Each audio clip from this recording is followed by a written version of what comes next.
नमस्कार, स्वागत है आपका आवाज अड्डा में और मैं हूं नीरज वाजपेयी। हर हफ्ते देश में कई फिल्में रिलीज होती हैं। हर शुक्रवार को फिल्मों का रिलीज होता है और आप सब उससे वाकिफ होते भी हैं, कई बार नहीं होते हैं। लेकिन इस बार कई हफ्तों पहले आपको ये पता है कि इंदु सरकार नाम की एक फिल्म 28 जुलाई को रिलीज होने वाली है। और ये फिल्म इतना ज़्यादा प्रचार पा चुकी है कि शायद सबको मालूम है कि एक फिल्म आने वाली है जिस पर अभी से विवाद हो गया है। Courtesy Congress, thanks to Congress. और ये शायद मधुर भंडारकर के लिए काम आसान हो गया है कि फिल्म अभी रिलीज से काफ़ी दूर है, लेकिन बहुत ज़्यादा प्रचार, बहुत ज़्यादा चर्चा, बहुत ज़्यादा कंट्रोवर्सी देश भर में हो रही है। अक्सर ऐसा होता है कि जब कोई फिल्म आने वाली होती है और वो किसी खास विचारधारा या किसी व्यक्ति पे बनती है तो एक द्वंद्व शुरू होता है, एक निगेशन शुरू होता है और उस पर वाद विवाद शुरू हो जाता है और वो फिल्म चर्चा में आ जाती है। फिर उसके बाद तमाम जगहों पे ऐसे विषय उठते हैं कि क्या ये वाकई विवाद होने चाहिए या नहीं होने चाहिए, अभिव्यक्ति की आज़ादी किस तरह से हो, रचनात्मक स्वतंत्रता कितने हद तक ली जाए जिससे कोई हर्ट ना हो, या वो हर्ट हो भी रहा है कि नहीं हो रहा है। ये ऐसे तमाम विषय हैं जो फिल्म इंडस्ट्री के साथ हफ्ते दर हफ्ते जुड़ते रहते हैं। लेकिन ये फिल्म काफ़ी खास है क्योंकि ये इमरजेंसी की थीम पे बनाई गई है और एक व्यक्ति विशेष को उसमें दिखाया गया है जिसको लेकर के विवाद हो रहा है। आइए देखते हैं कि देश भर में इस फिल्म को लेकर के अब तक किस तरह का मूड बन रहा है और लोगों के रिएक्शंस कैसे आ रहे हैं। अब इस देश में गांधी के मायने बदल चुके हैं। भारत की एक बेटी ने देश को बंदी बनाया हुआ है। तुम वो बेटी बनो जो देश को मुक्ति का मार्ग दिखा सके।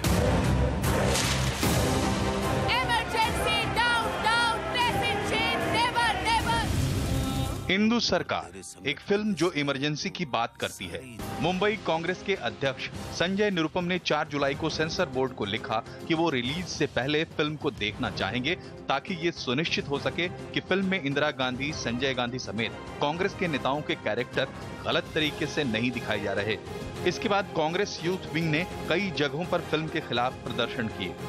पुणे, नागपुर और मुंबई में फिल्म के प्रमोशन इवेंट कैंसिल करने पड़े और मधुर भंडारकर को पुलिस सुरक्षा देनी पड़ी। और अब ये बहस चल पड़ी है कि फिल्मों में ऐतिहासिक तथ्यों और बड़ी हस्तियों के चित्रण में आजादी की सीमा क्या हो।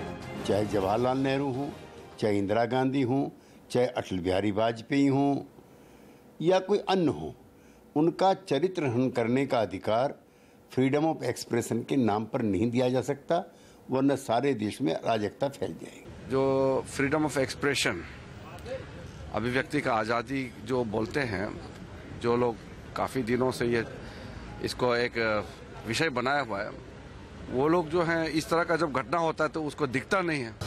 हाल के दिनों में अमर्त्य सेन पर बनी डॉक्यूमेंट्री लिपस्टिक अंडर माई बुर्का, उड़ता पंजाब जैसी फिल्मों पर सेंसर की कैंची से विवाद उठा तो तथ्यों से छेड़छाड़ को लेकर पद्मावती के सेट पर हमला हुआ और ऐ दिल है मुश्किल और रईस जैसी फिल्में पाकिस्तानी कलाकारों की मौजूदगी की वजह से विवाद में आई। सवाल उठता है कि क्या वाकई व्यावसायिक सिनेमा में इंदु सरकार जैसे विवाद पब्लिसिटी के लिए खड़े किए जाते हैं। मधुर भंडारकर ने खुद कहा है कि फिल्म में 30% फैक्ट और 70% फिक्शन है। आखिर फिल्मों में फैक्ट और फिक्शन का ये घालमेल कितना उचित है? और सबसे बड़ा सवाल ये है कि किरदार और कैंप बदलते ही अभिव्यक्ति की आजादी की परिभाषा भी कैसे बदल जाती है। राष्ट्रपति जी ने आपातकाल की घोषणा की है, इससे आतंकित होने का कोई कारण नहीं है। तो जितने रैशेस मैंने आपको दिखाया उसको देख के आप समझ सकते हैं कि फिल्म की थीम क्या है, फिल्म का विषय क्या है। और इसीलिए इस शो में, इस चर्चा में हमेशा की तरह हम अपने आप से आपको जोड़ते हैं, दर्शकों को जोड़ते हैं और उनसे राय लेते हैं कि जो सवाल हम उठा रहे हैं उस पर आपकी राय क्या है। क्या रिलीज से पहले इंदु सरकार फिल्म पर विवाद जायज़ है? ये आज का हमारा सवाल है। आप हमें अपने राय दे सकते हैं हाँ या ना में। हमारे ट्विटर हैंडल पर जाइए CNBC_आवाज़ और जो भी आपका जवाब है हाँ या ना दे सकते हैं। साथ ही आप मैसेज भी कर सकते हैं, 51818 पर आपको SMS करना है। अगर आपका जवाब हाँ है तो अड्डा स्पेस 1 लिखिए और अगर आपका जवाब नहीं है तो अड्डा स्पेस 2 लिखिए और 51818 पर SMS आप कर सकते हैं। तो चर्चा शुरू करते हैं और आपको मेहमानों से परिचय कराते हैं कि इस फिल्म को लेकर के हम किस किस से चर्चा करने वाले हैं। तो आज अब अड्डा इसकी चर्चा में बीजेपी की तरफ से प्रवक्ता गौरव भाटिया जी हमारे साथ जुड़ रहे हैं, जिनका ये मानना है कि वो कांग्रेस से पूछना चाहते हैं कि प्रोड्यूसर को जो धमकियां दी जा रही हैं वो क्यों दी जा रही हैं, ऐसा क्या है इस फिल्म में। साथ ही हमारे साथ इंदु सरकार के स्क्रिप्ट राइटर अनिल पांडे जी हैं, जिन्होंने इस फिल्म को लिखा है और इस फिल्म को आत्मसात किया है। मुझे उम्मीद है बहुत सारी रिसर्च करी होगी इसको लिखने से पहले। और साथ ही फिल्म की लीड एक्ट्रेस कीर्ति कल्हारी भी हमारे साथ जुड़ रही हैं। वो भी बताएंगी कि इस रोल को करते समय उनकी क्या फीलिंग थी, कैसी क्रिएटिविटी और कैसी पॉलिटिक्स उन्होंने उसमें देखी और समझी है। कांग्रेस समर्थक वकील शहजाद पूनावाला हमारे साथ हैं, जो ये मानते हैं कि दरअसल इस फिल्म को जो प्रोड्यूसर मधुर भंडारकर हैं उन्होंने नहीं किया है, बल्कि ये बीजेपी की तरफ से प्रोड्यूस की गई है और इसमें पूर्व प्रधानमंत्री इंदिरा गांधी की छवि को धूमिल करने की कोशिश की गई है। इसके अलावा फिल्मों के प्रोड्यूसर डायरेक्टर अशोक पंडित भी हमारे साथ हैं, जो फिल्म इंडस्ट्री के तमाम इश्यूज, ऐसे इश्यूज पे खुल के अपनी राय रखते हैं और बताते हैं कि अभिव्यक्ति की स्वतंत्रता और रचनात्मक अभिव्यक्ति स्वतंत्रता के बीच में किस तरीके के सामंजस्य बैठा जाए। साथ ही दो बहुत ही वरिष्ठ पत्रकार हमने अपने साथ जोड़े हैं। विनोद शर्मा जी हमारे साथ हैं और साथ ही अमिताभ जी हैं, जो फिल्मों पे काफ़ी गहरी पकड़ रखते हैं, बहुत ज़बरदस्त समझ है उनकी। तो आप सबसे जब चर्चा में शुरू करेंगे तो शुरुआत में हम हमेशा की तरह 1.5 मिनट का समय देंगे कि आप अपनी बात अच्छे से रख सकें, अपना जो प्रीमाइस है वो सेट कर सकें। उसके बाद हम डिबेट ओपन करेंगे। तो एक बार सबके पास जाएंगे, सबकी बात सुनेंगे, उसके बाद हम डिबेट को ओपन करेंगे। तो सबसे पहले मैं पांडे जी आपके पास ही आऊँगा। चूँकि फिल्म की स्क्रिप्ट आपने लिखी है तो आप इसकी बहुत सारी बारीकियों से वाकिफ़ हैं और जैसा कि कहा जा रहा है कि इसमें फिक्शन और फैक्ट्स दोनों को मिक्स किया गया है, 30-70 या जो भी रेशियो आपने बनाया होगा। क्यों इतना विवाद हो रहा है? ऐसा क्या लिख दिया आपने जिससे एक पार्टी, खासतौर पे कांग्रेस को बहुत ज़्यादा दिक्कत हो रही है और देश भर में धरना प्रदर्शन हो रहे हैं?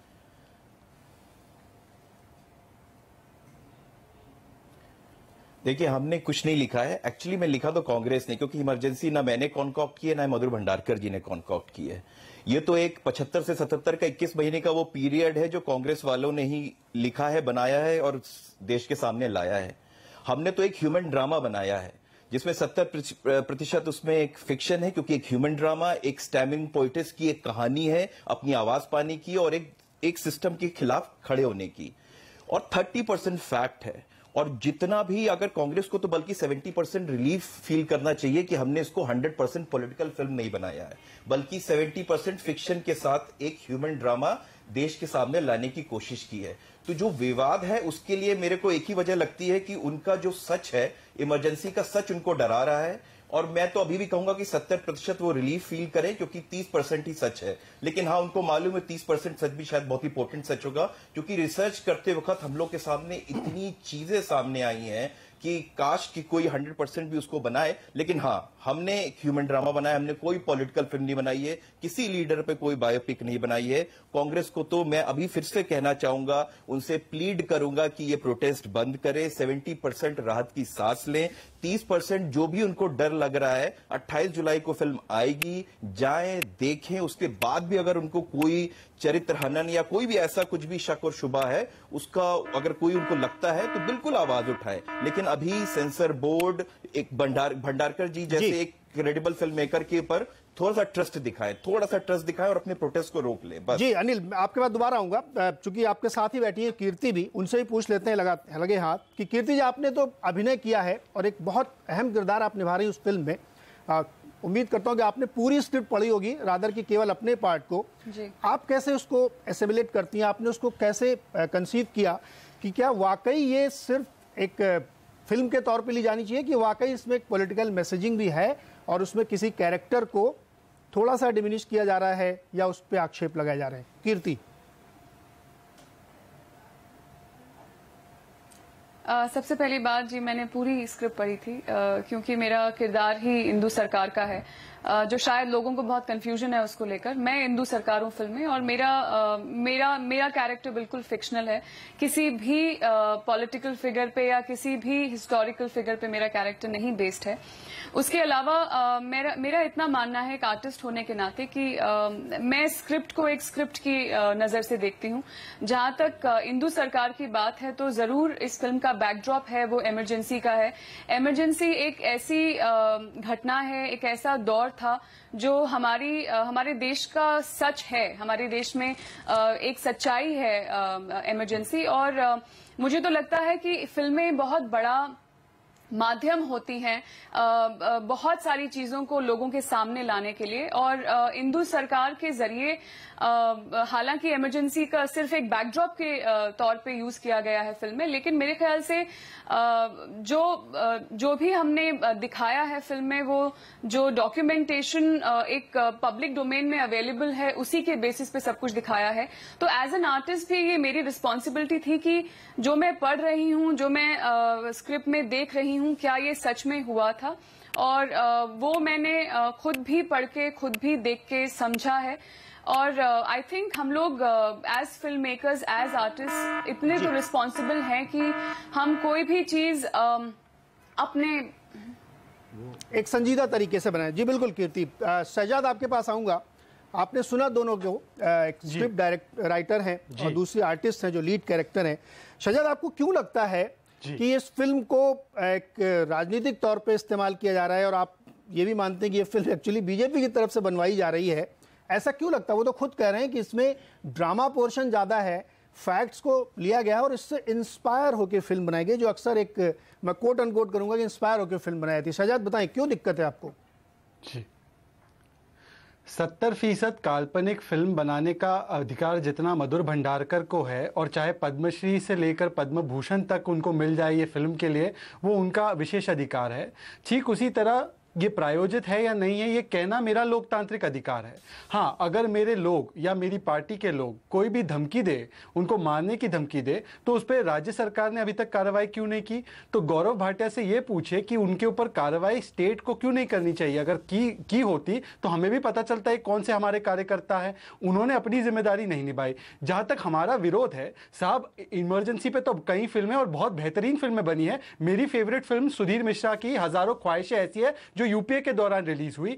मुझे लगता है कि इससे भी बड़े निर्माताओं ने फिल्म बनाई है। ना कभी पुस्तकों पे रोक लगी, ना कभी फिल्मों पे रोक लगी। और ये इसलिए नहीं लगी क्योंकि इमरजेंसी पे जितना दुख है हमको, उसके बाद जब चुनाव हुए तो इंदिरा गांधी जी को देश की जनता ने बार बार चुना, और बड़े मार्जिन से चुना, जो आज मोदी जी को भी हासिल नहीं है। हाँ, मैं एक चीज जरूर कहूंगा कि जो लोग आज उंगलियां दिखा रहे हैं, कैलाश विजयवर्गीय ने आमिर खान को धमकी दी ट्विटर पे, दंगल में मंगल करूंगा, और उसके बाद पोस्टर झले, दिलवाले के पोस्टर झले जो शाहरुख खान की मूवी थी। परजेनिया और फना को तो गुजरात के मुख्यमंत्री ने बैन किया। और वो लोग जब हम पे उंगली उठाते हैं तो हम पूछते हैं, जैसे मैं खंडन करता हूं अगर किसी ने धमकी दी हो मधुर भंडारकर को, आप मुख्यमंत्री गुजरात का खंडन कीजिए, आप कैलाश विजयवर्गीय का खंडन कीजिए, तब तो ये डिबेट हो। और इमरजेंसी पे फिल्म बननी चाहिए, क्योंकि आज अघोषित इमरजेंसी जो लागू हो रही है, उससे माहौल जो बन रहा है, ये अरुण शौरी ने बताया हमें। तो मुझे लगता है कि अच्छी बात है इस पे फिल्में बने, क्योंकि देश की जनता ने तो तभी फैसला कर दिया था कि इंदिरा जी पे कोई ऐसा लालचन नहीं था, और संजय गांधी के परिवार के लोग तो आज बीजेपी में हैं। बिल्कुल, पॉइंट आपका लेता हूं मैं।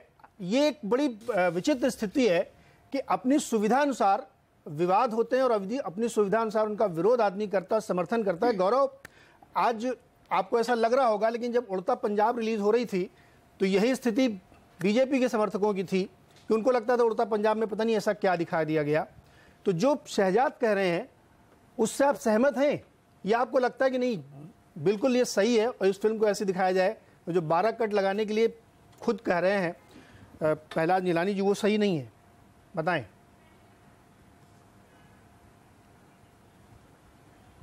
नहीं, देखिए, मैं सबसे पहले ये कहूंगा कि जब से हमारा देश आजाद हुआ है, और अगर उसमें कभी सबसे काला अध्याय कोई आया है तो वो इमरजेंसी का आया है, जो 21 मंथ इमरजेंसी लगी रही। और कांग्रेस की मानसिकता ये रही है कि हमेशा अपने परिवार, गांधी परिवार के आसपास ही ये घूमती रही है। एक नारा इन्होंने दिया, India is Indira and Indira is India. अब अगर कोई व्यक्ति जिसकी अपनी एक फंडामेंटल राइट है संविधान के तहत, और वो क्रिएटिव फ्रीडम मांगता है और वो एक मूवी बनाना चाहता है, तो कांग्रेस को इसमें क्या आपत्ति है? क्यों आप धरना प्रदर्शन इस तरीके से कर रहे हैं कि हम जान से मार देंगे की धमकी दे रहे हैं, इंक डाल देंगे आप पे, इस तरह की बात कर रहे हैं? और मैं कहूंगा कि अगर आप न्याय के तहत कार्य करना चाहते हैं तो मेरी दो ही आपसे सलाह है। पहली सलाह यह है कि अगर आपकी अभिव्यक्ति की आजादी जो है बहुत जरूरी है, तो ऐसे ही किसी भी क्रिएटिव पर्सन की भी अभिव्यक्ति की आजादी उतनी ही जरूरी है। आप अगर अग्रीव्ड है, आप ये नहीं कह सकते कि आप मूवी मुझे दिखाएं, क्योंकि उसके लिए हमारे पास एक्ट है जिसमें सेंसर बोर्ड मूवी देखता है। अगर आपको मानहानि की बात है कि भाई आपकी जो प्रतिष्ठा है वो कम हो जाएगी, तो हमारा लॉ प्रोवाइड करता है, आप केस फाइल करिए, कोर्ट जाइए, लेकिन ये लोग ऐसा कुछ नहीं कर रहे। और मैं जस्टिस खन्ना थे, आज तक के सबसे अच्छे न्यायाधीश सुप्रीम कोर्ट के रहे हैं। उन्होंने कहा कि मैं जो जजमेंट देने जा रहा हूं इंदिरा गांधी जी के खिलाफ, ये मुझे कॉस्ट करेगा मेरी चीफ जस्टिस ऑफ इंडिया की सीट, लेकिन मैं तब भी दे रहा हूं। तो ये दिखाता है कि कांग्रेस की मानसिकता क्या है कि जुडिशरी तक को तो वो मैनिपुलेट करना चाहती है। जी जी जी बिल्कुल। ये देखिए एक बड़ा विरोधाभास दोनों लोगों की बातचीत में मुझे दिख रहा है कि एक कह रहे हैं कि हम अगर कुछ कर रहे हैं तो आप कार्रवाई कर लीजिए, दूसरे लोग कह रहे हैं कि अगर आप फिल्म देखिए आपको लगता है तो आप डिफेमेशन का केस कर सकते हैं अगर आपको दिक्कत है।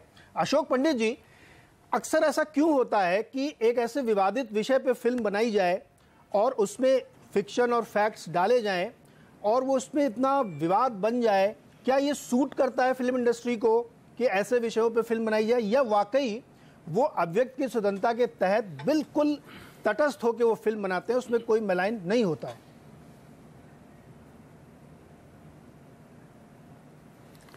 नीरज जी, दो चीजें हैं इसमें। मैं बहुत स्पष्ट रूप से आपको कहना चाहूंगा कि मुझे समझ में नहीं आता कि कांग्रेस के लोग, सीनियर लीडर संजय निरुपम, ज्योतिरादित्य सिंधिया, शहजाद पूनावाला जी, जो बहुत कांग्रेस के बड़े नेता हैं, ये इमरजेंसी के कुछ विजुअल्स देख के इतना परेशान क्यों हो गए? इनको क्या डर हो गया कि कांग्रेस पे इसका असर पड़ेगा?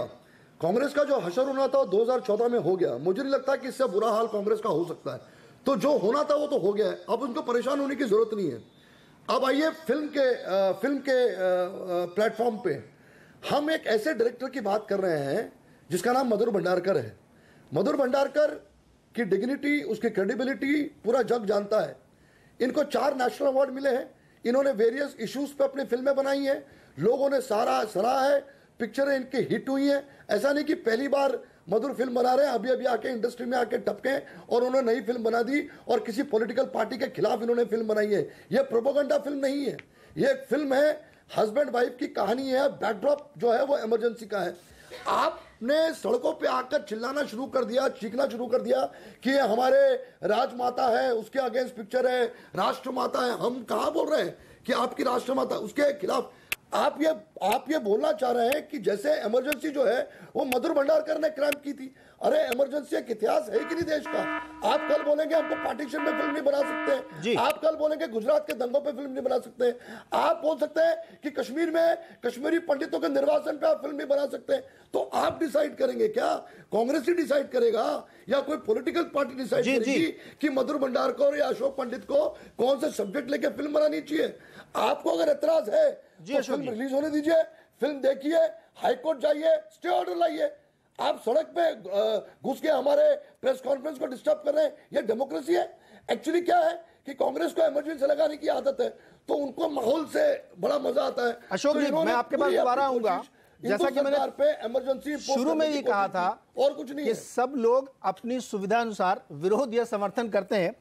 अब मैं अपने दोनों पत्रकार भाइयों के पास चलता हूं, जिनसे ये समझने की कोशिश करेंगे। विनोद जी, आपके पास आता हूं सबसे पहले।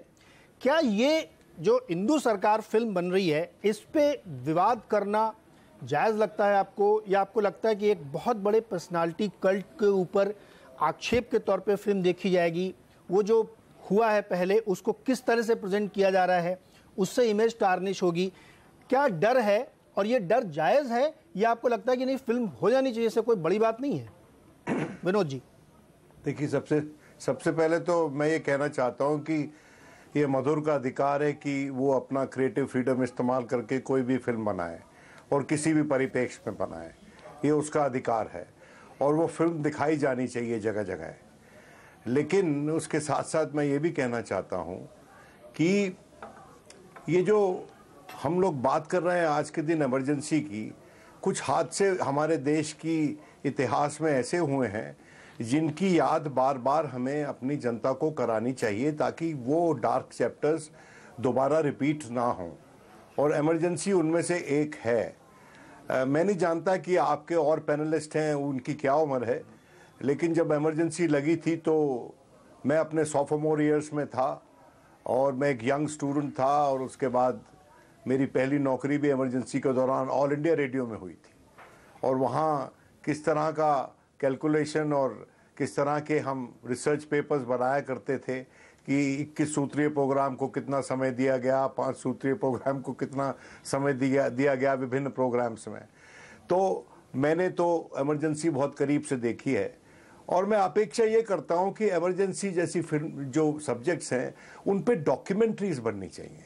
देखिए, आप मेरी बात समझने की कोशिश कीजिए। अभी लेखक साहब ने बोला कि ये 70% फिक्शन है, 30% फैक्ट्स है। तो जब फैक्ट्स और फिक्शन मिक्स होते हैं तो उस वक्त थोड़ी प्रॉब्लम हो सकती है। मैं उनसे पूछना चाहता हूं कि क्या इनकी फिल्म में मेनका गांधी का कोई किरदार है या नहीं है, और अगर नहीं है तो क्यों है, और अगर है तो कैसा किरदार है। मैं ये पूछना चाहता हूं क्योंकि मेनका गांधी सक्रिय रूप से जेएनयू में कुछ प्रकरणों में इन्वॉल्व थीं और बहुत नजदीकी से उन्होंने देखा संजय गांधी उस वक्त किस काम में कार्यरत थे। जी विनोद जी, आपके पास आते हैं दोबारा। अमिताभ जी को भी शामिल कर लेते हैं। अमिताभ जी, आप तो फिल्म एज ए क्राफ्ट बहुत अच्छी तरह समझते हैं। जो क्राफ्ट की विधा है, जैसे अभी विनोद जी कह रहे थे कि अगर आपको बहुत फैक्ट के साथ छेड़छाड़ नहीं करनी तो डॉक्यूमेंट्री बना लीजिए, लेकिन डॉक्यूमेंट्री में भी दिक्कत है। द आर्गुमेंटेटिव इंडियन जब आई या आने वाली है तो उससे पहले उसमें गाय, गुजरात, हिंदू, इस तरह के तमाम शब्दों पे बीप लगाने की बात कही गई, वहां पे भी दिक्कत आ रही है। तो दिक्कत एक्चुअली विचारधारा को लेकर के हो जाती है, मानसिकता को लेकर हो जाती है। फिल्म को एक क्राफ्ट के तौर पे, एक अच्छी कला के तौर पे लोग क्यों नहीं लेते? नहीं, मैं ये कह रहा हूं कि डॉक्यूमेंट्री एक ज्यादा ऑनेस्ट मीडियम है। बिल्कुल सही सर, बिल्कुल, इसीलिए मैं कह रहा हूं कि जो ज्यादा ऑनेस्ट मीडियम है ऐसे सब्जेक्ट को टैकल करने के लिए। राइट, जो आर्गुमेंटेटिव इंडियन आ रही थी उसमें भी यही दिक्कत हो रही थी। अमिताभ जी, नीरज जी, कोई जरूर नहीं है डॉक्यूमेंट्री जो है वो करेक्ट माध्यम हो सकती है। नीरज जी, आपके पास हमने बहुत सारी डॉक्यूमेंट्री देखी है। एक राउंड पूरा कर लूं मैं, एक राउंड पूरा कर लूं फिर अमिताभ जी। नीरज, ऐसा है, आप जो कह रहे हैं आपने बिल्कुल सही बात उठाई है। आपने बिल्कुल सही बात उठाई है कि डॉक्यूमेंट्री बनाई जाती है तब भी दिक्कत होती है और फैक्ट और फिक्शन को मिलाया जाता है तब भी दिक्कत होती है। मसला दरअसल हमारे यहाँ यह है कि हम क्रिएटिव फ्रीडम जो है उसको किस हद तक बर्दाश्त कर पाते हैं और उसको किस हद तक हम अलाउ करते हैं। हमारा दुर्भाग्य से हमारे यहाँ जो सिस्टम है वो इतना सिलेक्टिव है और इतना ज्यादा हर चीज को लेकर के हम टची रहते हैं। अभी आप देखिए, उड़ता पंजाब का आपने जिक्र किया, पद्मावत फिल्म संजय लीला भंसाली बना रहे थे तो उसको लेकर के हमने देखा कि राजस्थान के राजपूतों ने किस कदर विरोध किया पद्मावती और अलाउद्दीन खिलजी वाले प्रसंगों को लेकर के। तो बहुत सारी बातें ऐसी हैं जिनको हम पचा नहीं पाते हैं, पता नहीं क्यों एक समाज के तौर पर हम इतने टची हैं। कोई फेसबुक पर कुछ लिख देता है तो यहाँ हंगामा हो जाता है, कोई एक कार्टून बना देता है तो बवाल हो जाता है, कोई एक किताब लिख देता है तो तमाशा हो जाता है। पेरुमल मुरुगन जैसे लेखक को ये कहना पड़ा कि साहब मैं अपनी मृत्यु की घोषणा कर रहा हूं। वो इतने निराश हो गए अपनी किताब पर पाबंदी के उसको बवाल को लेकर के कि उनको ये घोषणा करनी पड़ी। सिनेमा को लेकर के भी हमारा यही रुख रहा है और दुर्भाग्य से मतलब ये पूरी की पूरी बहस हम लोग इस समय कर रहे हैं। मुझे तो यही बहुत ताज्जुब लग रहा है कि पॉलिटिकल पार्टीज जो है वो सिनेमा पर चर्चा कर रही हैं और वो भी एक मतलब ऐसी फिल्म को लेकर चर्चा करें जिसका निर्माता निर्देशक कह रहा है कि उसने 70% कल्पना का सहारा लिया है, उसमें केवल 30% जो है वो तथ्य हैं। तो उसमें कांग्रेस को इस तरह का रुख अपनाना नहीं चाहिए क्योंकि कुल मिलाकर के ये उनकी जो एक लिबरल छवि जो वो बनाना चाहते हैं एक इस समय समाज में, वो उसके खिलाफ जा रहा है। अमिताभ जी, आता हूं आपके पास दोबारा। तो चूंकि एक राउंड सबकी पूरा कर ली, सबने एक दूसरे की बात सुन ली, समझ ली कि किसका क्या व्यू है। जो एक महत्वपूर्ण सवाल उठाया गया कि अनिल पांडे जी, आपके पास आ रहा हूं, अभी कोई भी जवाब देने के लिए अपना मुझे इशारा कर सकते हैं कि ये फिल्म अगर आपको इतने ही बनानी थी तो जैसे शर्मा जी कह रहे डॉक्यूमेंट्री आप बनाते, इसमें फिक्शन डाला। दिक्कत क्या होती है कि ये एक बहुत प्रभावी मीडियम है एक्सप्रेशन का। साहित्य की विधाओं में अगर आप फिल्म को ले जाएंगे तो ये बहुत इफेक्टिव है क्योंकि इसमें ऑडियो वीडियो है और ये दूर दूर तक पढ़े लिखे और कम पढ़े लिखे या निरक्षर लोगों के बीच में भी ये बहुत गहरा प्रभाव डालता है सिनेमा आज का। तो इसलिए शायद विवाद ज्यादा होते हैं। तो जो वो कह रहे हैं कि अगर आपको किसी फैक्ट पे बनानी तो आप डॉक्यूमेंट्री बना लेते। पांडे जी, करेक्ट नहीं, ऐसा कुछ नहीं है। हमारा एक राइट है, मधुर भंडारकर जी का और एक राइटर का राइट है इमरजेंसी पे फिल्म बनाने का। हमने फिल्म बनाई इसीलिए नहीं है कि हम वहां पे किसी को डिफेम करना चाहते हैं या कुछ करना चाहते हैं। एक बहुत ही इंपॉर्टेंट सब्जेक्ट है, फैक्ट है, क्योंकि आपने खुद ही कहा सिनेमा एक बहुत ही स्ट्रांग मीडियम है। इसलिए हम चाहते हैं कि आज की जनरेशन, बाकी सब लोग जो इमरजेंसी के इस चैप्टर को भूले हुए उनके तक पहुंचे, कोर्स ऑफ डिस्कशन में आए, लोग को पता चले वो चीजें। और ये बहुत जरूरी है। डॉक्यूमेंट्री भी बनी हुई है इसकी ऑलरेडी कई सारी, और भी लोग बिल्कुल मोस्ट वेलकम है उसकी डॉक्यूमेंट्री बनाए। हम फिल्म मीडियम से हैं और फिल्म मीडियम की जो वाइडर रीच है वो है, लेकिन हाँ हमें अपनी रिस्पॉन्सिबिलिटी पता है। मधुर भंडारकर क्रेडिबल फिल्म मेकर है। हमने यहाँ किसी प्रोपेगेंडा, स्पॉन्सर या किसी को डिफेम करने की कोशिश नहीं की है, और ये हम बार बार कह रहे हैं। तो एक मेकर का राइट है सब्जेक्ट को पिक करने का, चाहे वो इमरजेंसी हो, चाहे वो पार्टीशन हो, चाहे वो कुछ भी हो। और वो फिल्में तो बननी चाहिए। फिल्में बहुत इंपॉर्टेंट है क्योंकि उनकी रीच बहुत वाइड है। अगर आप एक सब्जेक्ट को लोग के तक ले जाना चाहते हैं, डॉक्यूमेंट्री बहुत ही नीश में चली जाती है। और हम जो फिल्म बनाए हैं उसमें एक ह्यूमन ड्रामा भी है, पॉलिटिक्स पे नहीं है, किसी भी पर्सनालिटी पे नहीं। विनोद जी ने एक सवाल पूछा था मेनका वाला भी, तो हमने किसी भी पर्सनालिटी, किसी भी पॉलिटिक्स को, किसी की पर्सनल स्टोरी नहीं कही है। पर्सनल स्टोरी सिर्फ इंदु सरकार के कैरेक्टर की है और किसी की नहीं है। जी बिल्कुल, संक्षेप में जवाब रखें। आप कहना चाह रहे थे जी, बताएं गौरव जल्दी से। नीरज जी। हाँ नीरज जी, देखिए आज सवाल क्या है कि इमरजेंसी के टाइम में सबसे बड़ी जो तकलीफ हुई लोगों को, उनके मानव अधिकारों का हनन हुआ था। और आज क्या हो रहा है, जो अनुच्छेद हमारा 19 है, 21 है, उसका हनन फिर से कांग्रेस कर रही है। 32 साल बाद भी कांग्रेस ये नहीं सीखी कि मानव अधिकार कितने जरूरी हैं हर उस व्यक्ति के लिए जो भारतीय नागरिक है। और 2 मिनट का ट्रेलर निकाल दिया तो कांग्रेस की ये हालत हो गई कि सड़कों पे आ गई। 21 महीने तक इमरजेंसी में जब 1.5 लाख लोग जेल के पीछे डाल दिए गए थे बिना कारण बताए, तो सोचिए उन पे क्या बीती। और ये देश की जनता के लिए एक बहुत बड़ी सीख होगी जो इस मूवी से मिलेगी। हाँ ये जरूर है कि कांग्रेस का एक घिनौना चेहरा सामने आएगा, इसीलिए वो घबराए हुए हैं। मैं इसका जवाब दूसरी बात मैं और कह दूं, मान लीजिए अभी तो मूवी थिएटर में आई नहीं है, बिना देखे आपत्ति कैसे दर्ज कर सकते हैं? मूवी आने तो दीजिए थिएटर में, उसके बाद बिल्कुल गौरव, यही तो वो कह रहे हैं। अशोक जी मैं आपके पास आऊंगा, कांग्रेस का रिएक्शन ले लूं। सारे लीडर्स ने शहजाद आप जवाब देना चाह रहे हैं, तो आपने फिल्म अभी देखी भी नहीं, तो ये विरोध का क्रक्स पॉइंट कहां फिट कर रहे हैं आप शहजाद? जी मैं 30 सेकंड में कुछ विरोधाभास बताना चाहता हूं।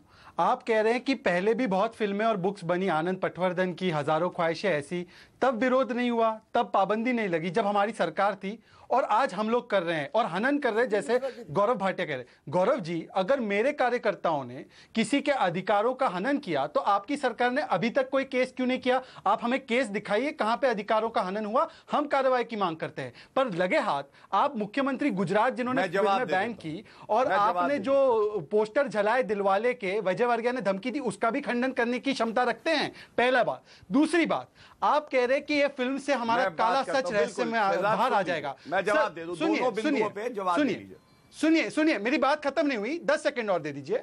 आप कह रहे काला सत्य कांग्रेस का बाहर आ जाएगा। अरे आपने भी कौन सी फिल्म देखी है? और काला सत्य कांग्रेस का बाहर आ जाएगा तो 77 के बाद चुनाव नहीं हुए, उसमें इंदिरा जी को 40% वोट नहीं मिला। जब लोगों ने हमें माफ कर दिया है तो एक फिल्म हमारा क्या बिगाड़ेगा? मेरे हाथ में होता तो मैं ये भी विरोध नहीं करता। पर अगर लोकतांत्रिक तरीके से कोई अगर अपना एहतजाज कर रहा है और आपकी सरकार कोई केस नहीं कर रही है, तो आप उनको कैसे रोक सकते हैं? मैं जवाब देना चाहता हूं। आप कैसे लोकतांत्रिक तरीके से रोक सकते हैं? मैं जवाब दे दूं, 30 सेकंड ओनली, 30 सेकंड। बिल्कुल, हाँ बिल्कुल।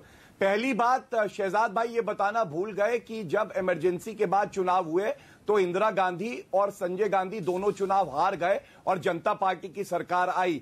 इससे ये साफ होता है जनता ने उन्हें नकारा।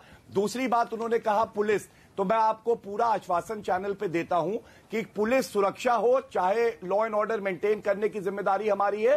कोई कंप्लेंट आएगी हम कार्रवाई करेंगे। और शहजाद भाई, अगर किसी का फ्रीडम ऑफ स्पीच वायलेट होता है, ये जरूरी नहीं है अशोक पंडित के पास जाऊंगा। देखिए ये सच है कि 2-3 प्रेस कॉन्फ्रेंसेस जो मधुर भंडारकर को करनी थी वो रद्द करनी पड़ी क्योंकि कई जगहों पे डिस्टर्बेंसेस किए गए। अशोक पंडित जी, मेरा सवाल यहां पे है, देखिए दोनों पॉलिटिकल पार्टीज करी, इसलिए मैंने इनको पहले मौका दिया कि क्या क्रिएटिव लिबर्टी के नाम पर थोड़ा सा स्लांट, थोड़ा सा वैचारिक झुकाव या विरोध एक तरफ होता है या नहीं होता है, क्योंकि जब भी ऐसी फिल्में आती हैं, हर फिल्म के साथ ऐसा नहीं होता, तो ये होता है। फिल्म इंडस्ट्री में भी ऐसा हो रहा है क्या? नीरज जी अशोक जी, नीरज जी वो जो डिसीजन है वो आप मेकर के इंटेलिजेंस पे छोड़ दीजिए। जब कोई एडिटर एडिटोरियल लिखता है तो हम उसको ये नहीं कहते कि आपने ये एडिटोरियल ऐसे क्यों लिखा, आपका स्लांट नहीं होता है, ये आपकी समझ है, आपकी बूझ है, उसके हिसाब से करते हैं। मैं दो चीजें आपके माध्यम से शहजाद जी बैठे हुए उनको बोलना चाह रहा हूं। देखिए, देश का माहौल पिछले 2 साल में एक हंगामा खड़ा हो गया था कि देश में इंटॉलरेंस हो गया है, किसी को बोलने नहीं दिया जा रहा है, किसी को बैठने नहीं दिया जा रहा है, किसी को चिल्लाने नहीं दिया जा रहा है, यहां पर आपको एक्सप्रेस करने नहीं दिया जा रहा है, और सारी अवार्ड वापसी गैंग खड़ी हो गई। बड़ा हाहाकार मच गया देश में कि ये सरकार ने हमारा राइट ले लिया है। अब वो सारी अवार्ड वापसी गैंग, ये पूरे आघात पर जो मधुर भंडारकर के हिंदू सरकार पे हो रहा है उसमें खामोश है। ये इंटॉलरेंस नहीं है। कहां है वो नंदिता दास, कहां है वो अपनी जितने भी जो लोग निकले थे अवार्ड देने के लिए वापस, विनोद जी उनका नाम जानते होंगे जरूर। मैं ये कह रहा हूं, ये जो हिपोक्रेसी है, ये हिपोक्रेसी के साथ लड़ना बहुत जरूरी है। देश को आज इस सिलेक्टिव एक्टिविज्म के साथ लड़ना बहुत जरूरी है। नीरज जी, ये डेंजरस है कंट्री के लिए। कहां गए वो लोग? सब निकल गए थे राजपथ पे, सब लोग सड़कों पे निकल गए थे कि साहब देश ही खत्म हो गया, बड़ा इंटॉलरेंस बढ़ गया है। तो ये जो इंटॉलरेंस आज हो रहा है, इसके बारे में शहजाद जी क्यों चुप है? मैं क्यों बात कर रहे हैं? सुन लीजिए शहजाद, संक्षेप में जवाब दें। आप पे भी लग सकता है, आप पे भी ये आरोप लग सकता है कि जब फना और परजेनिया बैन हुई, दिलवाले के पोस्टर जलाए गए, विजय वर्गीय ने धमकियां दी, तो आप तो चुप रहे। ये आप पे भी चयनात्मक रूप से आरोप लग सकता है, पर ये सवाल ये नहीं है। सवाल ये है कि अगर किसी ने हनन किया है तो राज्य सरकार ने कार्रवाई क्यों नहीं की लोगों के खिलाफ, चाहे कोई भी हो। और जो इंटॉलरेंस का मूवमेंट चला वो इसलिए चला क्योंकि लोगों की निर्मम हत्या हुई। वो निर्मम हत्या हुई दाभोलकर की, निर्मम हत्या हुई कलबुर्गी की, सब लोग सड़कों पे आए।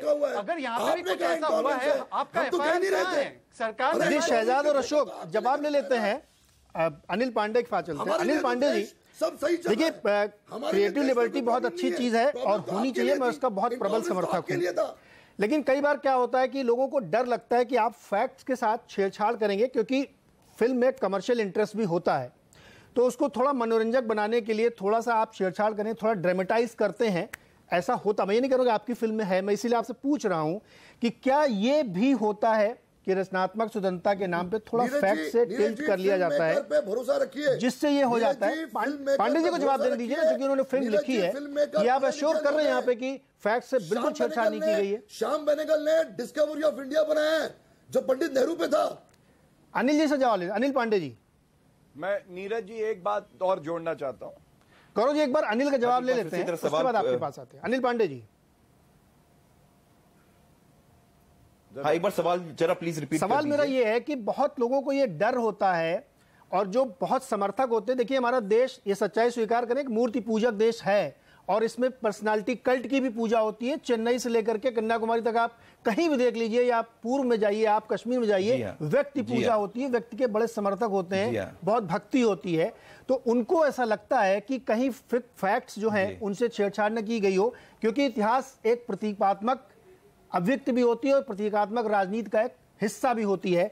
तो ये जो डर है, इसको आप खारिज करेंगे कि कोई फैक्ट से छेड़छाड़ नहीं हुई है? बिल्कुल, लोग आश्वस्त रहें, बिल्कुल आश्वस्त रहें, किसी चीज के साथ छेड़छाड़ नहीं की है। मैं फिर से रिपीट करना चाहूंगा, जो हमने बार बार कहा है, ये बायोपिक नहीं है, ये पॉलिटिकल नहीं है, ये पॉलिटिक्स पे नहीं है, ये एक ह्यूमन ड्रामा है, इमरजेंसी के बैकड्रॉप पे है। हाँ, इमरजेंसी का बैकड्रॉप है, तो हमने कुछ चीजें दिखाई हैं जो इमरजेंसी में हुई थी, जिसके लिए हमारे पास शाह कमीशन की रिपोर्ट, बाकी सारे लोगों से मिलना, वो जो रिसर्च में जो हमने टाइम बिताया है, पूरी क्रेडिबिलिटी से उसको अपनी ह्यूमन ड्रामा का हिस्सा बनाया है। हमने ना किसी को डिफेम करने की कोशिश की है, ना कुछ। हमने बस ये अध्याय जो दुनिया भारत में हुआ था 75 से 77 के बीच में, उसके बीच में अपना एक ह्यूमन ड्रामा बुना है, जो कि इंदु सरकार नामक प्रोटोगेनिस्ट के थ्रू ड्रिवन है, किसी भी पॉलिटिकल फिगर के द्वारा ड्रिवन कहानी नहीं है। तो लोग चाहे जिस तरीके से देखना चाहे, हम पूरे तरह से आश्वस्त हैं, और ये मैं फिर से आश्वस्त कराऊंगा, चाहे वो कांग्रेस हो, चाहे देश हो, चाहे जिसको भी कहानी इंदु सरकार की है, बैकड्रॉप इमरजेंसी है, किसी पे किसी के चरित्र को हनन करने की या कुछ और करने की नहीं। बस हाँ, इमरजेंसी की कुछ सच्चाई हमने दिखाई है जो हमने पढ़ी है, चाहे वो नसबंदी हो, चाहे वो तुर्कमान मसैकर हो, चाहे जो भी वो सारी चीजें हुई हैं, सेंसरशिप हो, वो उन सब चीजों का दिखता है। वो दिखेगा क्योंकि वो इमरजेंसी के ट्रेट्स हैं और वो हमने और अच्छे से पिरोया है कहानी में। लेकिन हाँ, किसी पर्सनल स्टोरी नहीं है किसी लीडर की, कि कोई किसी की बायोपिक नहीं है, ये ह्यूमन ड्रामा है और इसको एज अ फिल्म जो कि ऑन द बैकड्रॉप इमरजेंसी है देखें और आश्वस्त रहें सभी लोग, किसी का चरित्र हनन नहीं है। ये मैं कह रहा था कि अपने देश में लोग बहुत ज्यादा इमोशनली जुड़े होते हैं व्यक्तियों से, वो जीवित व्यक्तियों से भी, मृत व्यक्तियों से भी। कई ऐसे इंस्टेंसेस हैं जो खुद लोगों ने जो किताबें लिखी हैं उसमें उन्होंने अपने अनुभव शेयर किए हैं, लेकिन अगर उस पर भी फिल्म बन जाए तो बवाल हो जाएगा, ये तय है। तो जैसे ये निकल के आ रही फिल्म, उसमें लोग बहुत जुड़े हुए हैं, उस तरीके से एक है, तो क्या ये जो समाज हमारा इस समय चल रहा है और उसमें खास तौर पे अब एक विचारधाराओं में बटा हुआ सा दिखता है, वैसे में इसकी लिबर्टी क्या कमर्शियली लोग लेना चाहते हैं या एक ये नेचुरल प्रोसेस है और एक प्रतीक के तौर पे लोग स्टैब्लिश करना चाहते हैं? विनोद जी देखिए, बात सुनिए मेरी। एक तो मैं बिल्कुल मधुर भंडारकर के साथ हूं कि ये फिल्म उसने बनाई है, फिल्म दिखाई जानी चाहिए, पर मेरे सवाल ज्यादा संजीदा सवाल है। मैं कुछ और पूछ रहा हूं। मैं ये कह रहा हूं कि ये जो इमरजेंसी का अध्याय था, ये कांग्रेस के द्वारा किया गया एक बहुत बड़ी गलती थी, क्योंकि पंडित नेहरू जिसने कि एक स्ट्रोक में यूनिवर्सल एडल्ट फ्रेंचाइज इस देश को दिया, किसी और दुनिया में कहीं नहीं मिला, ब्रिटिश ने भी नहीं दिया था। उन कॉन्स्टिट्यूशन मेकर्स ने इतना अधिकार हमारे देश के लोगों को दिया, तो उन्हीं की बिटिया द्वारा ये इमरजेंसी का जो प्रकरण था ये बहुत ही शर्मनाक था। और मैं तो जिया हूं उसको, मुझे नहीं पता कि पांडे जी जिए कि नहीं, ये जो अभिनेत्री हैं वो जिए कि नहीं। मैं नहीं जानता हूं कि अशोक पंडित जी की उम्र उस वक्त क्या थी, लेकिन हमने उस इमरजेंसी को, किस्सा कुर्सी का कमीशन को मैंने as a young reporter cover किया है, शाह कमीशन को हमने कवर किया है, हमने देखा है वो अपनी आंखों से। लेकिन एक बात आपको मैं बताना चाहता हूं, और वो बात बहुत ही नाजुक है और इसको अन्यथा ना लिया जाए। ये बरस इंदिरा गांधी का सेंटेनरी ईयर है, आप समझ रहे हैं ना इस बात को जी। और उसमें दो कैरेक्टर्स जो हैं, जो मैं प्रोमोस देखता हूं, बड़े क्लियर हैं। इंदिरा गांधी का चेहरा है और संजय गांधी का चेहरा है, लेकिन एक बहुत ही प्रमुख भूमिका इमरजेंसी के दौरान माननीय जगमोहन ने भी निभाई थी। क्या उनका कोई रोल है? क्या मानेका गांधी का कोई रोल है? देखिए, क्रिएटिव फ्रीडम आपको पूरा मिलना चाहिए, लेकिन क्रिएटिव फ्रीडम ऐसा होना चाहिए जिससे यह ना लगे कि ये जो काम हुआ है ये किसी एक स्पेसिफिक समय पे किसी स्पेसिफिक पॉलिटिकल पर्पस के लिए हुआ है। ये नहीं होना चाहिए। इमरजेंसी के खिलाफ हम सब हैं, हाथ उठाकर हम सब हैं, क्रिएटिव फ्रीडम के खिलाफ के पक्ष में हम सब हैं। और मैं आपको एक बात और बता दूं, मैं डॉक्यूमेंट्रीज का क्यों इतना बड़ा एडमायरर हूं, क्योंकि मैं जिस तरह से मधुर को जानता हूं उसी तरह से आनंद पटवर्धन को भी बहुत अच्छे से जानता हूं, और उसकी फिल्मों के लिए लड़ाई मैंने जाती तौर पे यूपीए के कार्यकाल में लड़ी, जब उसकी in the name of God, Ram के नाम और वॉर एंड पीस, दो फिल्में अच्छे टाइम पे दूरदर्शन नहीं दिखा रहा था। और मुझे याद है प्रिय रंजन दास मुंशी से हमने लड़ाई की कि इन फिल्मों को सही समय पे दिखाना चाहिए, क्योंकि ये बहुत ही बेहतरीन इंटरनेशनल स्टैंडर्ड की डॉक्यूमेंट्रीज हैं। तो मैं समझता हूं कि ये जो चेहरे हैं, जिनके मिलते जुलते जो चेहरे हैं, ये मिलते जुलते चेहरे कुछ लोगों को उन्माद पे आतुर कर रहे हैं। वो उन्माद सरकार को रोकना चाहिए, सरकार को रोकना चाहिए, क्योंकि ऐसे ही उन्माद हमने गुजरात में पहले और फिल्मों के विरोध में देखे हैं। और ये मेरे दोस्त भाटिया साहब हल्ला बोल याद है आपको? आप तो शायद उस वक्त समाजवादी पार्टी के साथ थे उत्तर प्रदेश में। हल्ला बोल एजिटेशन याद है आपको सर? उस वक्त आपका क्या रवैया था? वो तो पत्रकारों पे सीधी सीधी एजिटेशन थी। जी शर्मा जी, मैं आता हूं। की थी सर। एक छोटा सा ब्रेक लेने की मुझे जरूरत है, मैं दोबारा जब आऊंगा। बहुत महत्वपूर्ण बात रखी है शर्मा जी ने। इसमें एक चीज मैं और जोड़ देता हूं कि फिल्मों के जो विवाद होते हैं ना, कई बार मुझे बहुत शैलो लगते हैं। लोगों को ऐसा लगता है कि ये विवाद जो है जानबूझकर क्रिएट किए जाते हैं, क्योंकि हम जिस समाज में रहे वो व्यक्ति पूजक है और उसमें एक पब्लिसिटी स्टंट किया जा सकता है और बहुत संवेदनशील समाज है तो उसको एक्सप्लॉइट करना आसान।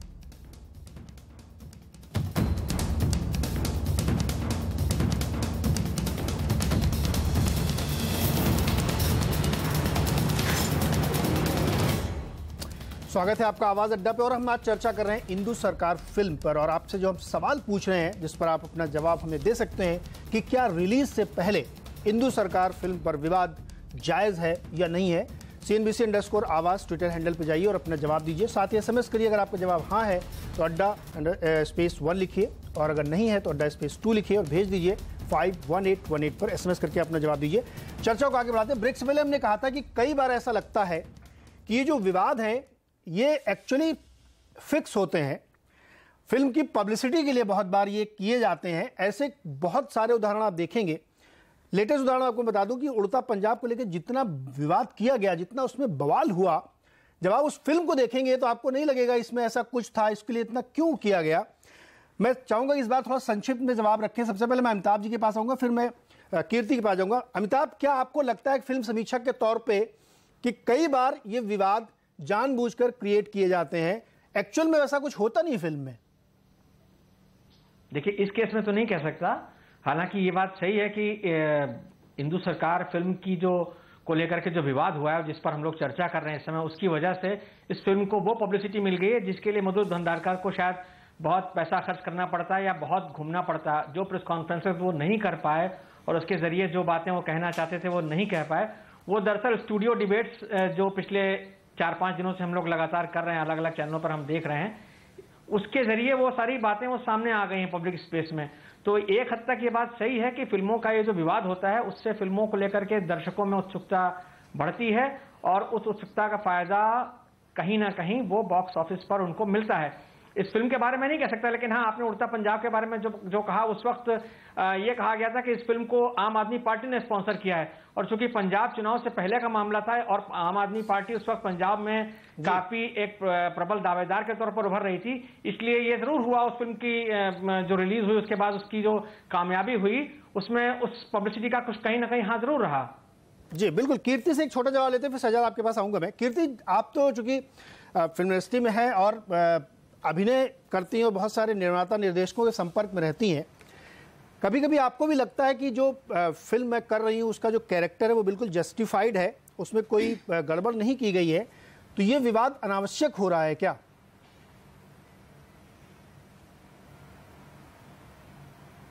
जी, जैसा मैंने कहा कि मैंने अभी तक किसी एक्चुअल पर्सन पे कभी किरदार निभाया नहीं है, तो मैं उसके रेफरेंस में तो नहीं बात कर सकती। मैं इंदु सरकार की बात कर सकती हूँ और जैसा मैंने कहा कि ये पूरी तरह से फिक्शनल है और इसको लेके जो भी विवाद उठ रहे हैं, मैं ऑनेस्टली मुझे पॉलिटिक्स की ज्यादा समझ नहीं है। ये मेरा पहला एक्सपीरियंस है बिल्कुल फेस टू फेस, जब मैं इन सब चीजों से के बीच में हूं एकदम। तो मैं सिर्फ आई थिंक एक अभिनेत्री होने के नाते, एक आर्टिस्ट होने के नाते और यूथ का एक हिस्सा होने के नाते उनके लिए मैं ये बात बोल सकती हूँ। आई एम श्योर मैंने भी सुनी है बातें जहां ये सब चीजें पब्लिसिटी के लिए किया जाता है, बट मुझे आई होप एवरीवन, जो सारे लोग फिल्म को लेके इतना सब विवाद कर रहे हैं, वो ये बात रियलाइज करते हैं कि जाने अनजाने में आप एक्चुअली लोगों की उत्सुकता हमारी फिल्म को लेके बढ़ा रहे हैं। तो अगर ये शांति से निकल जाती फिल्म, ये सब नहीं होता, तो शायद सबको उसके बारे में नहीं पता चलता, फिल्म के बारे में नहीं पता चलता, इमरजेंसी के बारे में नहीं पता चलता। लेकिन ये विवाद जो छिड़ गया है, अभी सबकी उत्सुकता बहुत बढ़ गई है, जो हमारी फिल्म के लिए अच्छा है। हमारी फिल्म छोटी फिल्म है तो हम लोग सारी कोशिश कर रहे हैं कि सब कुछ अच्छे से करें, फिल्म को लोगों के सामने लेके आए। लेकिन शुरुआत में मैंने ये कहा था कि 28 जुलाई को फिल्म रिलीज होने वाली है, लेकिन आज आप किसी से भी पूछ लीजिए तो उसको इंदु सरकार के बारे में मालूम, क्योंकि अब ये टेलीविजन के चैनलों पे डिबेट के तौर पे सामने आ रही है। अशोक पंडित जी, आप तो इंडस्ट्री को रिप्रेजेंट करते हैं। एक फिल्म का जो बजट होता है, मुझे जो जानकारी है, अगर आप मैं गलत हूं तो करेक्ट करिएगा, करीब 30 से 40% उसका बजट प्रमोशन का होता है। मेरे पास आने वाले थे सब, मैं आ रहा हूं 1 मिनट। 30 से 40% प्रमोशन का बजट होता है और अगर इस तरीके की कोई कंट्रोवर्सी हो जाती है तो आपका काम बड़ा आसान हो जाता है फिल्मों वालों का, क्योंकि पैसे बचते हैं और फ्री की पब्लिसिटी है। जो आप पैसे खर्च करते हो तो फ्री में मिल रही है। क्या ऐसी भी चीजें होती हैं कि कई बार जानबूझ के कंट्रोवर्सी क्रिएट की जाती है? अशोक पंडित जी। देखिए नीरज जी, पहली बात तो ये कि कोई भी प्रोड्यूसर डायरेक्टर इस किस्म की पब्लिसिटी नहीं चाहता है। I am being very honest, क्योंकि ये चिल्लम चुल्ली, मारधाड़, गाली गलौच, इस किस्म की पब्लिसिटी कोई नहीं चाहता है। फिल्म मेकर जब पैसा इन्वेस्ट करता है, प्रोड्यूसर इन्वेस्ट करता है, वो चाहता है कि उसकी फिल्म जो है ठीक ढंग से रिलीज हो, और ऐसी पब्लिसिटी से फिल्म चलती नहीं है। अगर फिल्म में दम नहीं है तो फिल्म नहीं चलती है, अगर फिल्म में दम है तो फिल्म चलती है। फिल्म अच्छी और बुरी होती है, ऐसी पब्लिसिटी से फिल्म का चलना या ना चलना डिपेंड नहीं करता, ये साइंस है। बहुत सारी फिल्मों की ऐसी पब्लिसिटी हुई है, दूसरे शो में फिल्में उतर गई हैं। तो ये बात आप समझ लीजिए नीरज जी कि फिल्में अगर चलती हैं तो वो अच्छी और बुरी फिल्में के रीजन से चलती है। रही बात इसी पब्लिसिटी की, कोई भी प्रोड्यूसर जो है, कोई भी डायरेक्टर, आपको लगता है कि ये सब हंगामा जो हो रहा है उससे मधुर खुश है या प्रोड्यूसर खुश है? ये टेंशन है हमारे लिए, प्रोड्यूसर के लिए, डायरेक्टर के लिए, क्योंकि एक नेगेटिविटी जो हमारे आसपास घूमती है। क्योंकि रिलीज के पहले डायरेक्टर जो होता है, प्रोड्यूसर जो होता है, उसका करियर दाव पे होता है। जो 300-400 लोगों ने मिलकर जो फिल्म बनाई है, उनका करियर दाव पे होता है, पैसों का इन्वेस्टमेंट होता है। तो करियर और उसकी जो इमेज है डायरेक्टर प्रोड्यूसर की, उसको बचाने के लिए कभी भी कोई प्रोड्यूसर डायरेक्टर इस किस्म का हंगामा नहीं पसंद करेगा। बिल्कुल। शहजाद, आपके पास आ जाता हूं। ये जो पंडित जी कह रहे हैं, अशोक पंडित जी, बात सही हो सकती है कि कोई आदमी जानबूझ के नहीं करेगा, लेकिन कहते ना कि अगर बदनाम होगी तो क्या नाम ना होगा। इससे नुकसान क्या है मेरा? अगर कुछ हो रहा है और उससे नाम हो रहा फिल्म का, यहाँ तो कांग्रेस ने किया, हमने थोड़ी किया, वो अलग नहीं। मैं इसीलिए मैं शहजाद के पास, शहजाद मुझे क्या लगता है? जवाब देने दीजिए आप। अब बिल्कुल आपके पास ही आ रहा हूँ। स्ट्रेट क्वेश्चन है कि क्या ये कई बार फिक्स गेम होता है फिल्म के लिए? जी, मैं आपको इसका जवाब देना चाहता हूं। जी देखिए, इंदिरा गांधी जी की छवि कोई हिंदू सरकार की मोहताज नहीं है, क्योंकि गौरव भाटिया का जहां इतिहास रुक गया कि संजय गांधी और इंदिरा गांधी हार गए थे, उसके बाद उनको यह याद होना चाहिए कि तब की तत्कालीन सरकार ने उनको जेल भेजा और वो बेदाग बाहर आई और बेदाग चुनाव जीती और बड़े मार्जिन से जीती, तो लोगों ने उनको माफ कर दिया और कोई उन पर दोष साबित नहीं हुआ। पर मैं ये पूछना चाहता हूं कि गौरव भाटिया जिस तरीके से इस डिबेट में भी कि कांग्रेस का चेहरा खुल जाएगा, और कांग्रेस का चेहरा खुल जाएगा जिस तरीके से इस्तेमाल करने की कोशिश कर रहे हैं, और दूसरी ओर अशोक पंडित जी ने कहा मारधाड़। सर, मारधाड़ हुई तो एक एफआईआर तो दिखाइए जिसमें कांग्रेसी ने मारधाड़ की। आप क्यों नहीं दिखा पा रहे सबूत? तो मुझे लगता है कहीं ना कहीं ये पॉलिटिकल प्रोपेगेंडा और अपने फिल्म को भुनाने के लिए है। क्योंकि देखिए, एक्सीडेंटल प्राइम मिनिस्टर जो अनुपम खेर, जो किरण खेर के हस्बैंड है, वो भी बना रहे, बनाए भाई। उसके बाद भी कुछ फिल्में आ रही है मोदी जी के प्रमोशन के लिए, बनाइए। केजरीवाल की जब एक फिल्म बन रही थी तो केजरीवाल की फिल्म के लिए अशोक पंडित के सीबीएफसी ने क्या कहा?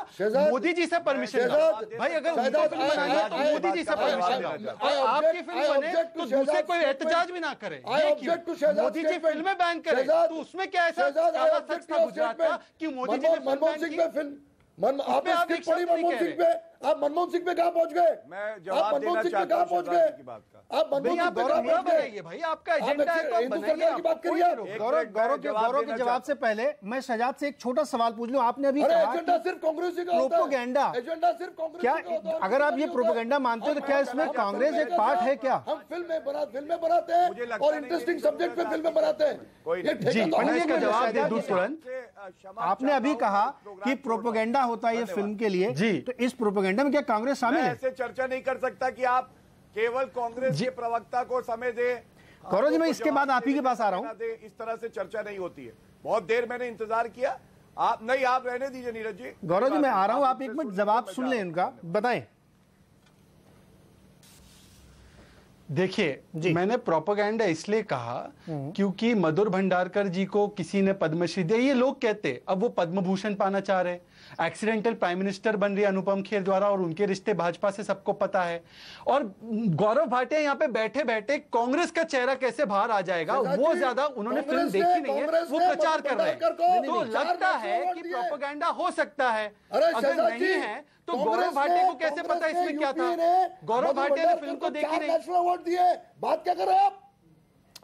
देखिए, क्वेश्चन मैं जो पूछ रहा हूँ, गौरव भाटिया को फिल्म का स्टोरी कैसे पता है? गौरव भाटिया अगर कहते कांग्रेस का चेहरा सामने आएगा तो संजय गांधी तो उनके पार्टी में शामिल है। तो अगर संजय गांधी ने कुछ गलत किया तो उनके परिवार वालों को क्यों लिया? मोहताज नहीं होता। अब आप लोग जरा एक मेरा सवाल सुनिए। नहीं, अगर शहजाद एक मिनट, वो आप पूछिए बीजेपी से। शहजाद एक मिनट, देखिए यही तो मैं कह रहा हूं ना कि आप अंत में वहीं पे आते हैं कि नॉन इशू को इशू बनाते हैं और सुनने की हिम्मत नहीं रखते हैं और चले जाते हैं। मैं ये कह रहा हूं कि जब इस तरीके के प्रोपेगेंडा होते हैं जिसमें आप बढ़ चढ़ के हिस्सा लेते हैं, पंडित जी एक मिनट आप रुकिए जरा, तो बहुत सारे विवाद खड़े किए जाते हैं जानबूझ के। मैं ये नहीं कह रहा हूं कि उसमें कौन शामिल है कौन नहीं शामिल है, लेकिन ये नॉन इश्यूज होते हैं।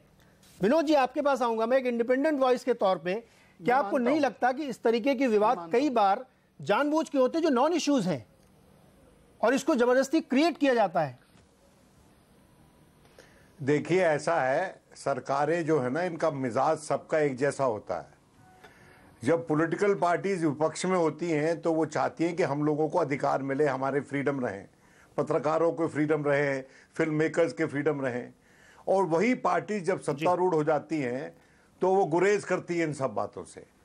और मैं ये चाहता हूं कि ये प्रोग्राम खत्म होने से पहले हम 1 मिनट का साइलेंस जरूर करें एक फिल्म के लिए 2004 में बनी थी फाइनल सॉल्यूशन। वो गुजरात के दंगों पे फिल्म थी और उस वक्त सरकार यूपीए की थी केंद्र में, लेकिन आज तक वो फिल्म बस्ते में बंद है। क्यों? मैं पूछना चाहता हूं क्यों? और क्या कभी किसी ने उसके लिए आवाज उठाई? नहीं उठेगी आवाज, क्योंकि देखिए मेरी बात समझने की कोशिश कीजिए। हर इस नारे के पीछे कि स्वतंत्रता चाहिए, फ्री एक्सप्रेशन चाहिए, फ्रीडम ऑफ स्पीच चाहिए, कोई ना कोई सियासी मकसद होता है। जिस भी पॉलिटिकल पार्टी का आप नाम ले लें, मुझे आप एक पॉलिटिकल पार्टी इस देश में बता दें जो ईमानदारी से फ्रीडम ऑफ स्पीच का अनुपालन करती है जब वो सत्ता में होती है। जब वो सत्ता में होती है, एक भी पॉलिटिकल पार्टी का नाम मुझे आप बता दें। एक पार्टी भी नहीं है। विनोद जी जवाब ले लेते हैं। सरकारें नहीं, जर्नलिस्ट भी इन्वॉल्व होते हैं। अशोक पंडित जी, उस फिल्म के लिए जो विनोद जी चर्चा कर रहे हैं उसके लिए आप इंडस्ट्री की तरफ से आवाज क्यों नहीं उठाते? उसको रिलीज करनी चाहिए। सर, जब फाइनल सोल्यूशन जब बनी थी, हमने एसोसिएशन की तरफ से हमने खुद बाहर इस बारे में शोर शोर मचाया था कि पिक्चर को रिलीज होना चाहिए। आज भी पिक्चर को रिलीज होना चाहिए, क्यों रिलीज नहीं हो रही है पिक्चर? ये तो सवाल हम भी पूछते हैं, हमने तो हर वक्त पूछा हुआ है। हम तो ये भी कह रहे थे कि किस्सा कुर्सी का जो इन्होंने यूपी कांग्रेस ने नहीं रिलीज करने दी थी, वो भी हमारे लिए बहुत बड़ी शर्म की बात है। किशोर कुमार के इन्होंने बैन किया था, ये भी हमारे लिए बहुत शर्म की बात है। फना को नहीं रिलीज होने दिया, ये भी हमारे लिए बहुत शर्म की बात है। इसमें कोई दो राय नहीं है। विनोद जी, जो इस समय सरकार है पार्टीज के बारे में एक वन साइडेड, एक तरफा जो है, इसमें जर्नलिस्ट भी इन्वॉल्व है, इसमें मीडिया भी इन्वॉल्व है, अशोक जी, जो इस समय सरकार है उसको सूट करता है, उससे आपकी रिश्ते काफी बेहतर हैं, काफी करीबी हैं। तो जो फिल्में रुकी हैं हम और आप उसके लिए बात कर सकते हैं, उसके लिए आप बात कर सकते हैं। आप तो बेमकसद लड़ते हैं, हम और आप तो इनोसेंट लोग हैं, हम बेमकसद अपने प्रिंसिपल्स पे भिड़ जाते हैं एक दूसरे के साथ। लेकिन हम उन लोगों के कारनामों पर लड़ते हैं जिनके कोई प्रिंसिपल्स है नहीं है उनके प्रिंसिपल्स। कम से कम क्रिएटिव फ्रीडम के बारे में नहीं है, मीडिया के फ्रीडम के बारे में नहीं है, इंडिविजुअल लिबर्टीज के बारे में नहीं है। आप भी जानते हैं, मैं भी जानता हूं। बिल्कुल विनोद जी, एक बहुत छोटा सा रिएक्शन अमिताभ जी से ले लूं मैं।